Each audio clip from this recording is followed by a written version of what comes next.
Hello and welcome. My name is Kubeir. I'm a CICC licensed immigration consultant. This channel is all about Canadian immigration news, updates, things you should do, things you definitely should not.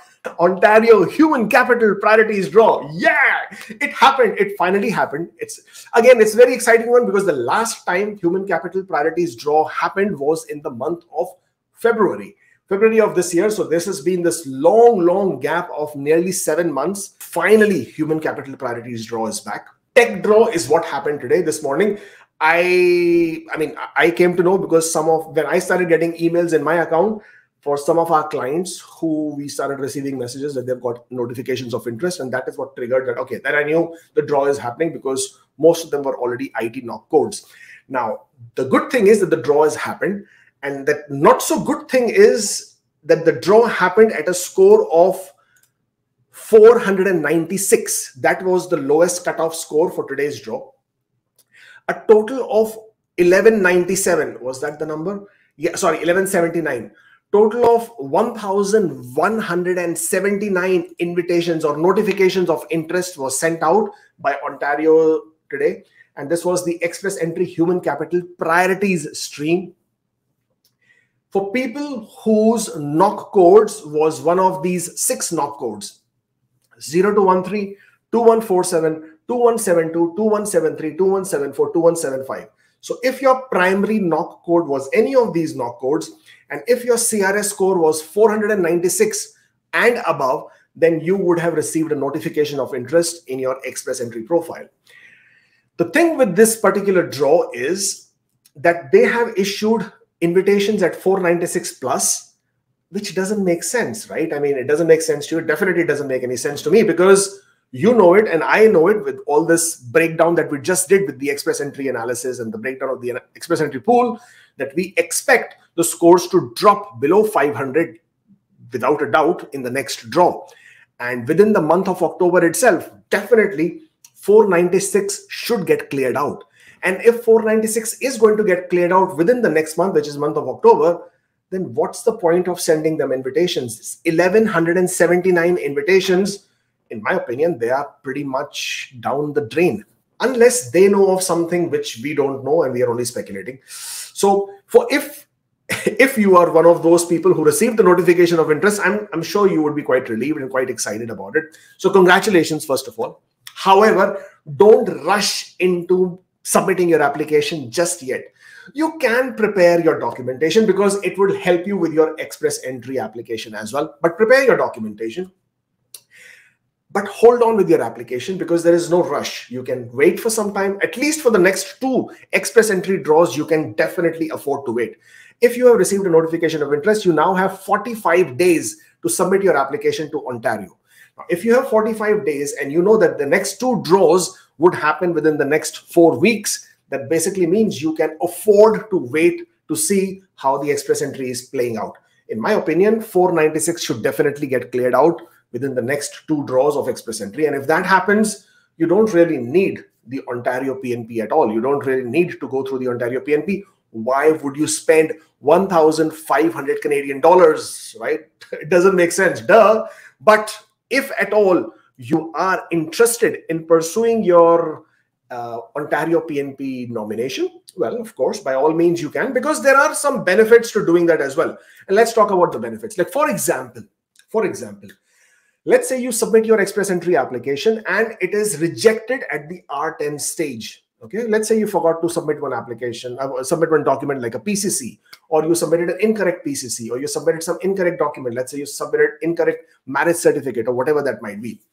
In that case, you would then have to wait for the following Express Entry draw, hoping and praying that you would get an invitation in that. But if 23rd December 2020 is anything to go by, then we all know what happened on 23rd of December 2020. That was the last Express Entry draw that happened, after which there was a lull of 1.5 years and Express Entry draws did not happen again. 468 was the last score then, and then now we know 468 practically, in all practical senses, does not have a realistic chance in the way the things are right now. So if you are one of those, and that is definitely something to worry about. Therefore, if you have the nomination and if you have gone the PNP route, then what will happen is you would have got 600 points. And even if your application is rejected, you can create a new express entry profile. You can then go back to the province, request them that, listen, guys, my application I submitted to IRCC after you have given me the nomination that was rejected for this reason. Can you please give me the nomination again? In most cases, they will give you back the nomination, except if it is Alberta, which it doesn't happen there. You don't get the nomination again. But with Ontario, you would.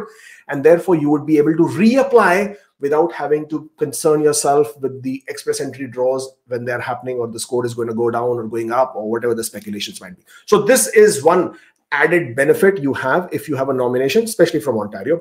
But if you are at all looking to proceed with your application anyways, so let's talk about a few things with regards to Ontario's eligibility. Now, Ontario has some very specific factors for eligibility, which may not be the same when it comes to the other factors. For example, your education. You have to have a minimum of a bachelor's degree equivalency. If you don't, then you will not be eligible for Ontario's human capital priorities. Now, some of you will say, well, I do have a 3-year diploma as the equivalency. 3 years diploma is still a diploma. It's not a bachelor's degree. So you have to have an ECA, WES, IQAS, CES report, which says that your equivalency of that education that you have completed is at least a bachelor's degree or a master's or a PhD or 2 degrees or more, whatever that might be, but it has to be a minimum of a bachelor's degree. That is the first condition. Also, you have to then send a duplicate report from WES and I think from IQS or CES, one of those, but you have to send a duplicate report to Ontario. That is another requirement. Second is the work experience. Now, work experience has to be in the NOC code under which you have received the notification of interest, and it should be your primary NOC code. And you should have at least 1 year of work experience in this primary NOC code within the last 5 years. Express entry allows you to claim work experience within the last 10 years. For Ontario, this primary NOC code, your work experience should be within the last 5 years. It's extremely important. Don't mess with that one. And finally, proof of funds. Regardless of the fact that you are getting a nomination or you're applying for nomination, whether you're a federal skilled worker, and even if you are a CEC, you will need to show proof of funds. Or if you have a job, or if you're a CEC and you're currently working in Canada, then you need to show proof that you have adequate salary or remuneration, which equates to the requirement of proof of funds. So that requirement stays. It's not like you're a CEC, so you don't have to show proof of funds at all. Even if you're CEC, you do need to show that either you have a salary or a salary package, which shows that you have enough funds, or you have to show proof of funds to show that you will be able to manage your settlement expenses once you come to Canada. This is the requirement. For proof of funds, of course, sometimes gift deeds are also acceptable and allowed, just in case if you're getting any money as gift into your account. But these are the requirements, main criteria requirements for Ontario. And if at all you are looking to pursue your application with the Ontario, then these are the things that you should definitely be careful about, and you should follow this at all points of time if you're submitting your application with Ontario. Well, that's what I have to talk about with you about the Ontario, and if you are at all pursuing your nomination with Ontario. So congratulations if you received a notification of interest.